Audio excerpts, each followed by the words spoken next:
दोस्तों, हम कोई भी फाइनेंशियल एडवाइज़र या फाइनेंशियल एक्सपर्ट नहीं है। इस वीडियो को देखने से पहले ही हम आपको बता दें कि इस वीडियो में दी गई सारी जानकारी इंटरनेट के थ्रू ली गई है और ये सारी की सारी हमारी पर्सनल रिसर्च और स्टडी है। आप जो भी इन्वेस्टमेंट करेंगे उससे पहले हम आपको यही सजेस्ट करेंगे कि आप अपनी तरफ से भी सारी स्टडी और रिसर्च को कर लीजिए, उसके बाद ही कोई इन्वेस्टमेंट करें। इस वीडियो को देखने के बाद आपके द्वारा की गई कोई भी इन्वेस्टमेंट के प्रॉफिट या लॉस दोनों की जिम्मेदारी हमारी नहीं होगी।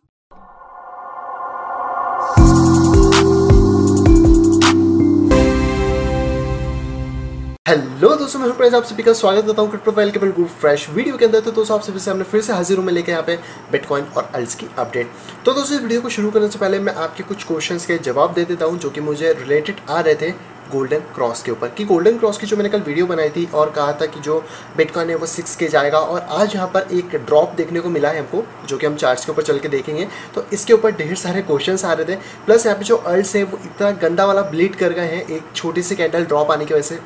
वो सारी चीज़ भी हम लोग देखते हैं। तो पहले तो दोस्तों, आपके जो क्वेश्चन का जवाब है कि गोल्डन क्रॉस क्या है, कैसे वर्क कर रहा है, क्या ये एक पॉजिटिव मूवमेंट है, ये सारे जवाब देता हूँ। तो दोस्तों, यहाँ पे दो तरीके के क्रॉसेस होते हैं। पहला होता है गोल्डन क्रॉस और दूसरा होता है डेथ क्रॉस। गोल्डन क्रॉस का मतलब होता है कि जब एक प्राइस एक्शन एक रेंज को तोड़ के ऊपर की तरफ जाता है, जहाँ से कि वो ऊपर की तरफ जाने लगता है। यानी कि अगर मैं सिंपल भाषा में कहूँ तो आप बुल रन जो होता है या बुल मार्केट की जो स्टार्टिंग होती है वो गोल्डन क्रॉस से होती है।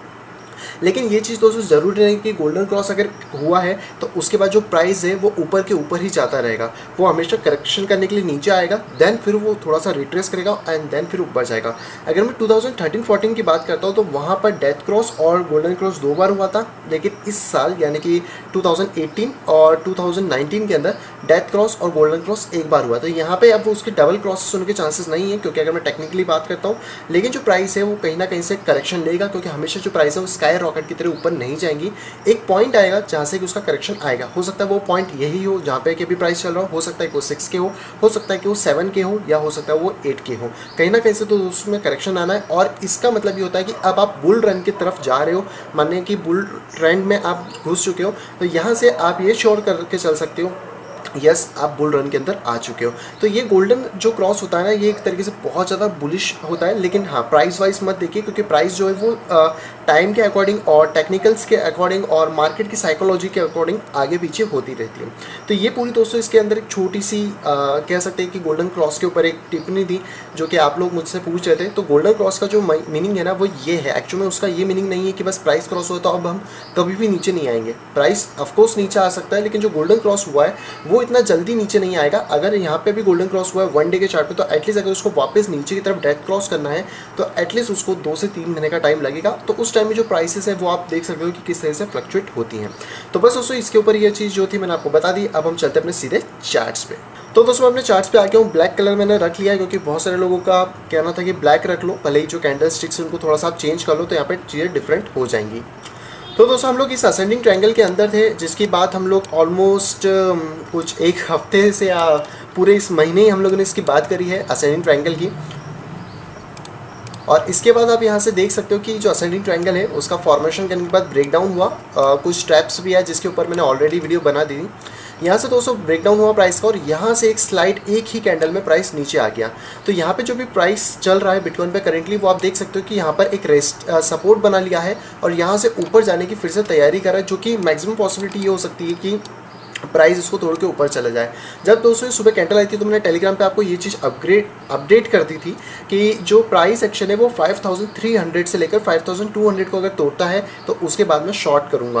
क्यों शॉर्ट करूंगा और यहाँ पे शॉर्ट करने का मुझे क्यों रीज़न नहीं लगता। हाँ, हालांकि आप यहाँ से शॉर्ट करके यहाँ तक का प्रॉफिट कमा सकते थे।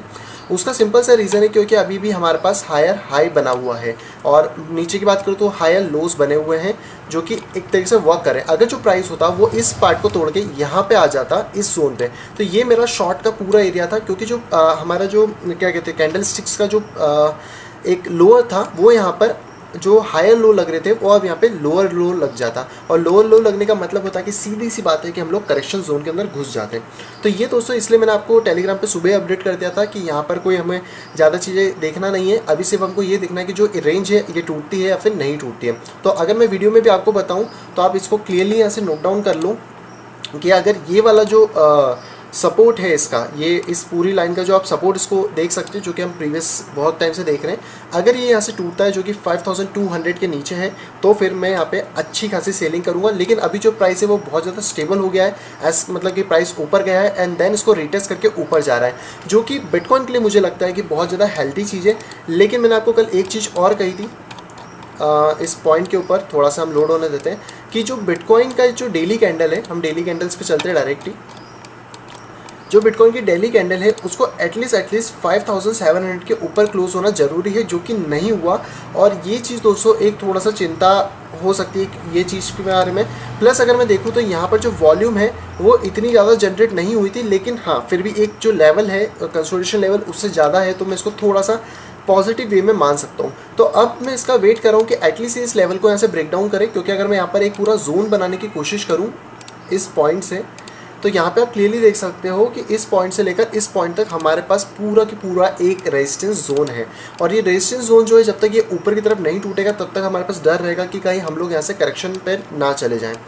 प्राइस की अगर मैं बात करता हूँ फिब एक्सटेंशन के हिसाब से, तो अगर मैं यहाँ से प्राइस को लगाने की यहाँ तक देखता हूँ तो ऑलमोस्ट जो हमारा प्राइस है वो गोल्डन रेशो के ऊपर है, और हम लोग इस रेशो को टच करने जा सकते हैं या फिर यहाँ से रिवर्स हो सकते हैं। तो ये दोस्तों दो पॉसिबिलिटीज इसके अंदर है मार्केट में। लेकिन जो इलाइट वेव मेरी है वो अभी तक मुझे शॉर्ट सिग्नल नहीं दे रही है। शॉर्ट सिग्नल मुझे कब मिलेगा वो ऑलरेडी मैं आपको यहाँ पे लेवल बता चुका हूँ। इसके साथ दोस्तों अगर मैं बात करता हूँ आप सभी से EMA रिबन के बारे में, तो इसको लोड हो जाने देते हैं। तो EMA रिबन में आप क्लियर देख सकते हो कि 1 डे के अंदर हम लोगों को अच्छा खासा अभी भी सपोर्ट मिला हुआ है, जिससे कि प्राइस ऊपर की तरफ पुश हो रही है। 1 वीक की अगर मैं बात करता हूँ तो 1 वीक में अभी भी हम लोग दोस्तों ऊपर की तरफ हैं। यहाँ पे आप क्लियरली देख सकते हो कि अभी भी हम ऊपर की तरफ है। यहाँ पे जो प्राइस है वो क्यों रुक रहा है उसका सिंपल सा एक रीज़न है। मैं यहाँ से मैकेटी को पहले हटा देता हूँ। उसका सिंपल सा रीज़न है मूविंग एवरेज 20 एंड 50, क्योंकि ये जो 20 की लाइन है आप यहाँ पे देख सकते हो कि जहाँ से प्राइस ने ऊपर जाने की कोशिश करी और फिर से प्राइस इसके नीचे आ गई है, लेकिन अभी तक वीकली ख़त्म नहीं हुई है। ये चीज़ आप ध्यान रखिए कि जब तक वीकली ख़त्म नहीं होती, और वीकली हमारी ख़त्म होगी ऑलमोस्ट डेट के हिसाब से मैं बात करूँ तो 28 को वीकली हमारे यहाँ पे क्लोज होने वाली, तो उसके बाद ही इसके ऊपर जो भी डिसीजंस होंगे वो हम लोग आगे की तरफ लेंगे। अभी इसके ऊपर कोई भी डिसीजन ढंग का लेने के लिए अभी हमारे पास डेटा नहीं है। लेकिन हाँ अगर हम शॉर्ट टर्म की बात करते हैं डेली या 4 आवर्स की, तो वो मैं क्राइटेरिया आपको बता चुका हूँ कि आपको किस किस जोन से क्या चीज़ें करना है। तो अगर ये रेजिस्टेंस जोन दोस्तों टूटता है, उसके बाद बहुत सारे लोगों का ये भी मेरे को कमेंट आ रहा था कि यह 6 के जो है ना वो बहुत स्ट्रॉन्ग रेजिस्टेंस है, वो नहीं टूटेगा। मतलब क्योंकि अगर मैं आपको इस बुल फ्लैग की हाइट बताऊँ यहाँ से सिंपल सा, अगर हम इस बुल फ्लैग की हाइट को निकालते हैं कि ये जो बुल फ्लैग अगर इसने बनाया है और ये प्रॉपरली चलता है तो इसकी हाइट जो है वो ऑलमोस्ट 6600 के आसपास आ रही है। तो मैं आपकी बात से एग्री करता हूँ कि ये बहुत अच्छा वाला एक रेजिस्टेंस था हम लोगों के पास, यहाँ की मैं बात करता हूँ। लेकिन ये जो रेजिस्टेंस है एक्चुअली 6K पे नहीं है, बहुत सारे लोग इस चीज़ में कंफ्यूज थे। ये जो रेजिस्टेंस है 61 यानी कि 6100 के आसपास का है। तो यहाँ से अगर प्राइस ऊपर भी जाती है ना तो प्राइस ऐसा नहीं कि ऊपर जाके स्टेबल हो जाएगी। प्राइस जो मैक्सिमम पॉसिबिलिटी होगी वो ये हो सकती है कि जो प्राइस है वो यहाँ से एक वीक बनाए और फिर प्राइस यहाँ पे नीचे आके यहाँ पे कंसोलिडेट करने लगे। तो ये चांसेस हो सकते हैं, क्योंकि मुझे पता है ये बहुत ज़्यादा हैवी एक रेजिस्टेंस है। लेकिन अगर एक अच्छी वॉल्यूम की कैंडल आती है तो ये तोड़ के ऊपर भी जा सकती है। तो अभी की अगर मैं सिर्फ 2 सिनेरियो की बात करूँ कि बिटकॉइन में क्या हो सकता है, पहला तो मेरे पास ये रेजिस्टेंस जोन है। अगर ये रेजिस्टेंस जोन टूटता है तो प्राइस ऑलमोस्ट 6.6100 तक जाएगा, या फिर आप कह सकते हो 6K तक जाएगा, जो कि हमारे लिए एक अच्छा खासा प्रॉफिटेबल होगा। तो अगर आप अपने लॉन्ग्स के ट्रेड लगाना चाहो तो इस कैंडल के ऊपर लगा सकते हो। जो प्राइस मैंने आपको बताई है 5, 6, 80 या 90 के ऊपर आप लगा सकते हो। और अगर आप अभी बियरिश हो कि नहीं अब यहाँ पे मतलब बहुत ज़्यादा रेज हो गया, करेक्शन यहाँ पे आ सकता है प्राइस के अंदर, तो डेफिनेटली आप शॉर्ट का ट्रेड ले सकते हो, उसमें कोई प्रॉब्लम नहीं है। लेकिन शॉर्ट के ट्रेड का जो कन्फर्मेशन है वो हमको 5200 के बाद ही मिलेगा। तो ये चीज़ आप थोड़ा सा यहाँ पे माइंड में रख लीजिएगा। ये 2 लेवल्स हैं जो कि आप ट्राई यहाँ पे कर सकते हो। बाकी इसका रीटेस्टिंग मुझे सही लग रहा है कि हो सकता है कि हम रीटेस्ट कर जाएं, पर मुझे थोड़ा सा प्राइस एक्शन चाहिए। तो इसका डिसीजन मैं प्रॉब्लली कल ले लूँ, क्योंकि कल जब ये कैंडल क्लोज हो जाएगी उसके बाद मैं अपना डिसीजन लूँगा। और ऑलरेडी मेरी जो लॉन्ग की पोजीशन थी वो यहाँ पर स्टॉप लॉस हिट हो गया इस कैंडल के कारण, क्योंकि मैंने स्टॉप लॉस यहाँ से मूव करके ऊपर कर दिया था। तो मेरी गलती की वजह से मेरा स्टॉप लॉस हिट हुआ, कोई बात नहीं, चलता है। और इसके बाद से अभी मैंने शॉर्ट की पोजीशन लेके यहाँ से थोड़ा सा प्रॉफिट जरूर निकाल लिया था ताकि उसका लॉस कवर अप हो जाए। और अभी मेरी कोई भी पोजीशन नहीं है, मैं वेट कर रहा हूँ इन 2 लेवल्स का। और ऑलरेडी मैंने जो बीट्स हैं वो ऑलरेडी अपनी डाल दी हैं। अब मार्केट किधर भी साइड जाए मुझे कोई फ़र्क नहीं पड़ेगा, मैं ऑलरेडी दोनों ही तरफ से प्रॉफिट में रहने वाला हूँ। और अगर मैं 50-200 की भी बात करूँ तो आप देख सकते हो 50 के ऊपर अभी प्राइस चल रहा है, यानी कि हम लोग अभी भी बुलिश एरिया के अंदर चल रहे हैं। तो बस दोस्तों ये दो इसके अंदर क्राइटेरिया थे बिटकॉइन के अंदर जो कि मुझे आपको बताना था इस वीडियो में। तो पैनिक मत हुआ करो, क्योंकि ये जो छोटी छोटी कैंडल्स है ना, ये सिर्फ मैं मतलब आपकी जो स्टॉप लॉस है उसको लेने के लिए, या फिर आप कह सकते हो कि छोटे छोटे जो ट्रेडर्स होते हैं वो बहुत जल्दी डर जाते हैं इन चीज़ों से, उसके लिए यहाँ पे आती है। इसके अलावा इनका कोई काम नहीं है, क्योंकि अगर प्राइस को तोड़ना होता तो वो इस मतलब सपोर्ट को तोड़ के इस ट्रायंगल के अंदर आ जाती। तो वही चीज़ दोस्तों मैं आपको बताइए, और मैं टेलीग्राम पे अपडेट करता रहता हूँ, तो प्लीज़ टेलीग्राम पे आप आ जाओ, वहाँ पे आपको सारी चीज़ें पहले से पता पड़ जाएंगी। अब बाकी अगर अदर कॉइन की बात करूँ तो ये सारे के सारे ब्लीड हो गए। उसका रीज़न ये था क्योंकि बिटकॉइन में यहाँ पे 100 से $150 का मूवमेंट हुआ था। इथेरियम की दोस्तों बात करूँ तो कल मैंने आपको बताया था कि यहाँ पर इथेरियम हमको एक सिमेट्रिकल ट्रायंगल देखने को मिल रहा है, या फिर आप बात करो तो इस तरीके से मैंने प्राइस को कुछ यहाँ पे अरेंज करा था। तो यहाँ पर जो सिमेट्रिकल ट्रायंगल है वो अभी भी फॉर्मेशन के अंदर है। मैं इस प्राइस को थोड़ा सा यहाँ से मूवमेंट कर रहा हूँ, इसको आपके सामने यहाँ से चेंज कर देता हूँ। तो अभी भी दोस्तों हम लोग सिमेट्रिकल ट्रायंगल के अंदर हैं, तो इसका प्रोबेबिलिटी चांसेस है कि ऊपर की तरफ ब्रेकडाउन हो सकता है। लेकिन अगर बिटकॉइन नीचे गिरेगा तो ये भी नीचे गिरेगा, ये चीज़ आप माइंड में रख लीजिएगा। तो जो लेवल्स है फिलहाल में जो मुझे मिल रहे हैं वो ये है कि इसके नीचे से हम करेंगे शॉर्ट और इसके ऊपर से हम लोग करेंगे लॉन्ग, अगर हम इथेरियम में करना चाहते हो। और आप थोड़ा सा रिस्क लेना चाहो तो आप अंदर से भी इसके अंदर घुस सकते हो। तो इथेरियम में तो दोस्तों अभी कोई ज़्यादा इसके अलावा अपडेट्स नहीं है। और इसके साथ साथ मैंने आपको बताया था यहाँ पे जो हमारे पास एक असेंडिंग ट्रायंगल है उसको ये एक अच्छी तरीके से यहाँ पे सपोर्ट लेके बैठा है, तो मुझे लगता नहीं कि इतना ईजिली तोड़ेगा। लेकिन अगर ये टूटेगा तो फिर इथेरियम बहुत ज़्यादा नीचे आएगा। अगर आप ट्रेडिंग कर रहे हो तो हमेशा दोनों तरफ के पर्सपेक्टिव अपने माइंड के अंदर लेके चलो कि ये भी हो सकता है, ये भी हो सकता है, और दोनों की प्रिपरेशन आपकी पहले से होनी चाहिए। नेक्स्ट दोस्तों हम लोग बात करते हैं लाइट कॉइन के बारे में। उसके बाद फिर जो कॉइन्स आपने पूछे मैं उनके बारे में बात करूँगा। तो इसका मैंने सब कुछ हटा दिया था, लेकिन अभी अगर हम लोग लाइट कॉइन को देखते हैं तो ये वाला जो ट्रेंड लाइन है ये तो इसकी बिल्कुल भी नहीं टूटी है। और इसके साथ यहाँ पर मुझे एक फॉलिंग वेज जैसा पैटर्न देखने को मिल रहा है, जो कि मैक्सिमम एक बुलिश पैटर्न है। लेकिन इसका जो प्राइस एक्शन होगा वो ऑलमोस्ट नियरली आप कह सकते हो कि हमको इस जोन के आसपास तक देखने को मिल सकता है अगर प्राइस नीचे की तरफ आता है। और अगर नहीं तो यहाँ से हम लोग ब्लास्ट देख सकते हैं, और वही सारी चीज़ें जो कि हम इसके ऊपर अप्लाई करने वाले हैं। अब दोस्तों आप लोगों के कॉइन्स में ले लेता हूँ जो कि आपने मुझसे पूछे थे। तो सबसे पहला है NPXS, फिर है BTT, फिर है QKC और फिर IOST। तो ये सारे कॉइन्स को हम 1 बाय 1 लेते हैं। सबसे पहले पुंडी एक्स, तो पुंडी एक्स का NPXS BTC पुंडी एक्स, ओके। तो दोस्तों इसकी तो बहुत ज़्यादा हालत ख़राब है वैसे तो पुंडी एक्स की, लेकिन अगर मैं इसको शॉर्ट टर्म में क्योंकि स्क्रीन पे प्रॉपर्ली फिट नहीं हो पा रहा है तो मैं इसको यहाँ से ले लेता हूँ। तो आप ये वाली लाइन को इसमें ड्रॉ कर लीजिए। यहाँ पर बेसिकली तो ये एक हम कह सकते हैं कि डिसेंडिंग ट्रायंगल बना रहा है जो कि एक बियरिश पैटर्न है, बट क्योंकि बॉटम पे बन रहा है तो एक रिवर्सल पैटर्न भी हो सकता है। तो अगर आप इसके अंदर एंट्री लेना चाहो पुंडी एक्स के अंदर तो आप वेट करो एटलीस्ट इस लेवल के ब्रेकडाउन होने का जो कि 16 के आसपास है। और अगर ये नीचे ब्रेकडाउन कर जाता है 11 के तो फिर आप एंट्री इसके अंदर मत लेना। सो अब दोस्तों यहाँ पे आपको पुंडी एक्स का समझ आ गया होगा, क्योंकि आप थोड़ा सा वेट करोगे तो ही आपको एक अच्छे ट्रेड्स यहाँ पे मिल पाएंगे। या फिर ये अगर यहाँ से भी ब्रेकडाउन करता है 14 के आसपास से तो भी आप एंट्री ले सकते हो, लेकिन एटलीस्ट इसका ब्रेकडाउन होने दो। और ब्रेकडाउन के बाद हमको एक हायर हाई यहाँ पे अगर मिलता है तो आप यहाँ से तो डेफिनेटली एंट्री ले ही सकते हो। तो यहाँ से हमको ये चीज़ पता पड़ जाएगी कि यहाँ पर हमको एक डाइवर्जन जैसा देखने को मिल जाएगा इसके अंदर। अगर मैं बात करता हूँ इस पॉइंट की तो यहाँ से ये प्राइस ऊपर जा रही है, और RSI तो वैसे इसके अंदर बहुत ज़्यादा कंफ्यूज है तो इसको तो मैं यूज़ नहीं कर सकता। हम इसका वेट करते हैं कि ये टूटता है या फिर नहीं टूटता, और उसके बाद फिर आगे की यहाँ पे जो डिसीजन है वो लेंगे। लेकिन बेसिकली जो मेरे पास टारगेट है वो आप ये मान के चल सकते हो कि 14 से 16 एक बार इसका क्रॉस हो जाए, उसके बाद हम इसके अंदर एंट्री लेंगे। नेक्स्ट दोस्तों हम लोग लेते हैं BTT कॉइन को। BTT भी आई थिंक BTT BTC होगा। तो हम लोग चलते हैं बाइनेंस के ऊपर, और ये दोस्तों शायद पंप कर सकता है BTT, क्योंकि इसने बहुत लंबे समय से यहाँ पर एक डाउनफॉल दिया है। अगर आप इसको क्लियरली देखोगे इस पॉइंट को, यहाँ से अगर मैं इसको ज्वाइन करने की कोशिश करूँ तो हमको एक फॉलिंग वेज जैसा पैटर्न देखने को मिल रहा है। और अगर ये ब्लास्ट यहाँ पे होता है तो आप अपनी एडवांस बीट डाल के रख सकते हो ऑलमोस्ट इसकी 15 सतोशी के आसपास से।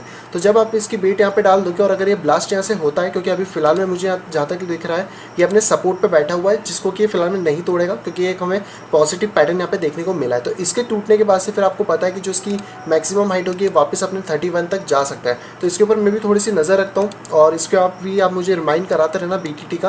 ये थोड़ा सा प्रॉफिटेबल डील हो सकती है, लेकिन एटलीस्ट इसके टूटने के बाद ही मैं इसके अंदर एंट्री लूँगा, उससे पहले नहीं लूँगा। चाहे तो हम एडवांस बीट डाल के छोड़ सकते हैं बाइनेंस या जिस पे भी आपको डालना है। नेक्स्ट दोस्तों है QKC ने तो इसका मेन नेट के चक्कर में बहुत सारी चीज़ें भी चली गई होंगी।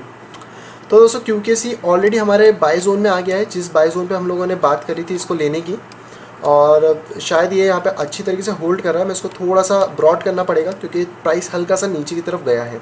तो ये दोस्तों ऑलरेडी हमारे बाय जोन के अंदर है, लेकिन मैं थोड़ा सा वेट करता हूँ कि यहाँ से प्राइस थोड़ा सा ऊपर की तरफ आ जाए। मतलब मेरे कहने का मतलब है कि जो प्राइस है वो एक्चुअली में स्पिन करके थोड़ा सा ऊपर आए इस जोन तक और इस जोन को तोड़ दे, तो फिर हम लोग इसके अंदर एंट्री ले लेंगे QKC में। क्योंकि QKC का मेन प्रॉब्लम है कि अगर इसने ये सपोर्ट तोड़ दिया कल या परसों की कैंडल्स में, तो फिर आप इसको सीधे अगले इसके बॉटम पे देखोगे जो कि 306 सतोशी के आसपास होगा। अभी फिलहाल में 600 सतोशी, तो यहाँ पे बहुत बड़ा लॉस हो सकता है, इससे थोड़ा बच के चलिएगा QKC से फिलहाल में। और अगर मैं थोड़ी सी इसको जूम करके देखते हैं कि इसकी जो टाइम फ्रेम या सारी चीज़ें उसके अंदर क्या चल रहा है, तो ऑलरेडी जो ये बियर फ्लैग था यहाँ पे कंप्लीट हो चुका है। तो यहाँ से ऑलमोस्ट रिवर्सल आना चाहिए, लेकिन थोड़ा सा वेट कर लीजिए कि प्राइस थोड़ा ऊपर आएगा तब हम एंट्री लेंगे। तो मैं इसको रोज की वीडियोस में कैलकुलेट कर लूँगा, और जो हमारा हाई था वो तो यहाँ पे चला गया। तो अब हम लोग वेट करते हैं इसके वापस से रिवर्सल होने का। अभी फिलहाल में एक अच्छे खासे सपोर्ट के आसपास है। लेट्स सी कि ये रिवर्सल जब भी देता है हम इसको बाय करके एक लॉन्ग टर्म के लिए कर सकते हैं। इसके साथ दोस्तों कुछ क्वेश्चंस भी आते हैं कि जब मेन नेट आता है तो क्या हमें कॉइन्स में एंट्री लेनी चाहिए। तो मैं आपको सीधे बता दूं कि आप टेक्निकल को देखो। मेन नेट का मतलब ये नहीं है कि वो कॉइन पंप हो जाएगा, मुझे पता है, क्योंकि बहुत सारे होल्ड करने हैं, उसके बाद स्वाइप होगा, तो ये एक पॉजिटिव माहौल बन जाता है। लेकिन एटलीस्ट उसके थोड़े से टेक्निकल को भी देखो, क्योंकि इसका भी यहाँ पे मेन नेट था और आप देख सकते हो कि किस तरीके से जो प्राइस है वो नीचे की तरफ गिर चुका है। और करेंटली यहाँ से टूटने के बाद इतना ज़्यादा नीचे आना मतलब मेन नेट के पहले पहले ये चीज़ पॉसिबल कभी होती नहीं है। लेकिन थोड़ा सा टेक्निकल देख लोगे तो चीज़ों में आप बच जाओगे। नेक्स्ट दोस्तों लास्ट कॉइन हमारे पास है IOST के। IOST यहाँ पे हमको क्या बता रहा है, तो हम लोग चलते हैं IOST के ऊपर। और शायद इसका तो एक रन भी आया था अभी बीच में, शायद ये वाला ही रन होगा। तो IOST ने दोस्तों अपना ऑलरेडी एक रन कंप्लीट कर लिया है, और इसके बाद मैक्सिमम चांसेस हो सकते हैं कि यहाँ से रिट्रेस करेगा, क्योंकि ये एक अच्छा खासा इसका सपोर्ट है। क्योंकि बहुत सारे कॉइन्स को अगर आप देखोगे तो वो कुछ इसी तरीके के सपोर्ट पे बैठे हैं। और अगर मैं लाइन की जगह आपको एक एरिया वाइज दिखाऊं तो ये जो पूरा है ना, ये इसका एक सपोर्ट जोन की तरह यहाँ पे वर्क कर रहा है। ये वाला जो पूरा एरिया है, इसको थोड़ा सा मैं ग्रीन कर देता हूँ ताकि आपको थोड़ा सा देखने में ईजी हो जाए ये एरिया। तो इसका भी आप थोड़ा सा बाउंस का वेट करो। बाउंस करने के बाद अगर ये इस लेवल को ब्रेक डाउन कर देता है, ये वाला जो लेवल है जो कि 236 सतोशी के आसपास है, तो मैं इसमें एंट्री ले लूँगा। पर अगर आप थोड़ा सा रिस्क लेना चाहो तो अभी भी एंट्री कर सकते हो यहाँ से, लेकिन जो स्टॉप लॉस होगा अभी एंट्री जो है वो है 203, यानी कि आप थोड़ा सा नीचे तक एंट्री ले सकते हो इसका 196 से 203 के बीच में, और स्टॉप लॉस आपका होगा 181 सतोशी के आसपास। लेकिन थोड़ा सा रिस्की हो जाएगा। अगर आपको एकदम सेफ गेम खेलना है, ज़्यादा आप लॉस नहीं सह सकते, तो इसका वेट करो टूटने का, क्योंकि इसके बाद एक बार जब हमको हायर हाई मिल जाएगा तो हम इजी तरीके से ट्रेड के अंदर आ पाएंगे। तो दोस्तों आप लोगों के मैंने कॉइन्स कवर अप कर लिए, बाकी जो भी कॉइन्स हो वो आप मुझे कमेंट बॉक्स में बता देना। लास्ट दोस्तों हम लोग नियो और ऑन्टोरो को देख लेते हैं कि इसके साथ यहाँ पे क्या चल रहा है। तो नियो में भी दोस्तों सेम चीज़ है जो कि इथेरियम में आपको देखने को मिलेगी, सपोर्ट पे ही बैठा हुआ है। एंड उसके बाद जैसे ही ये वाली ट्रेंड लाइन इसकी ब्रेक होगी, इसको बाय करने का एक अच्छा मूवमेंट होगा। लेकिन अगर ये डिसेंडिंग ट्रायंगल है तो नीचे की तरफ भी ब्रेकडाउन हो सकता है। माइंड में दोनों तरफ के सेंटीमेंट्स लेके चलना है। लास्ट दोस्तों हम लोग बात करते हैं ऑन्टोलॉजी कॉइन की कि ऑन्टो के अंदर क्या चीज़ चल रही है। तो ऑन्टो ने दोस्तों अपना एक बहुत लंबा वाला ट्रेंड यहाँ से तोड़ा था, जो कि मैंने ऑलरेडी आपको यहाँ से एग्जिट करवा दिया था कि ऑन्टो से आप एग्जिट हो जाओ। अब जो प्राइस है वो ऑलरेडी इस पॉइंट तक आ गया है। मेरा जो पर्सनली टारगेट था वो था यही वाला पॉइंट, मतलब $1 के आसपास था, जो कि ऑलमोस्ट प्राइस यहाँ तक आ चुका है। तो यहाँ से हो सकता है रिवर्सल हो जाए, लेकिन अगर ये इसको भी ब्रेक डाउन कर देता है तो फिर हम लोग कुछ इस पॉइंट के आसपास तक आ सकते हैं। ये वाला आप एक सपोर्ट देख सकते हो जो कि 0.8 है। तो इसका वेट करो, यहाँ से अगर रिवर्सल होता है तो हम लोग बाय करेंगे और अच्छा खासा इसमें प्रॉफिट निकलेंगे। अगर नहीं होता तो ये 0.8 के आसपास आ सकता है। ये एक रेंज आप इसमें अपने चार्ट्स के अंदर भी लगा के रख सकते हो। सो अब दोस्तों वीडियो आप सभी को पसंद आई होगी। बैकग्राउंड नॉइस के लिए माफ़ी चाहता हूँ, मेरा कंट्रोल नहीं है, थोड़ा सा बैकग्राउंड नॉइस आ ही जाती है। मैं कितनी भी कोशिश करता हूँ इसके अंदर कि ना आए, बट थोड़ा सा उसके लिए मैं आप सबसे माफ़ी चाहूँगा। तो अगर दोस्तों वीडियो अगर पसंद तो प्लीज़ दोस्तों कर दीजिएगा लाइक, नहीं है तो कर दीजिए डिसलाइक। दोस्तों अगर आप चैनल फर्स्ट टाइम तो सब्सक्राइब जरूर करिए ताकि इसी तरीके का इंटरेस्टिंग वीडियो आप यहाँ पे पा सके। तो बस दोस्तों मिलूंगा आपसे अगली वीडियो कुछ और इंटरेस्टिंग वीडियो के साथ। तब तक have a great day and bye bye.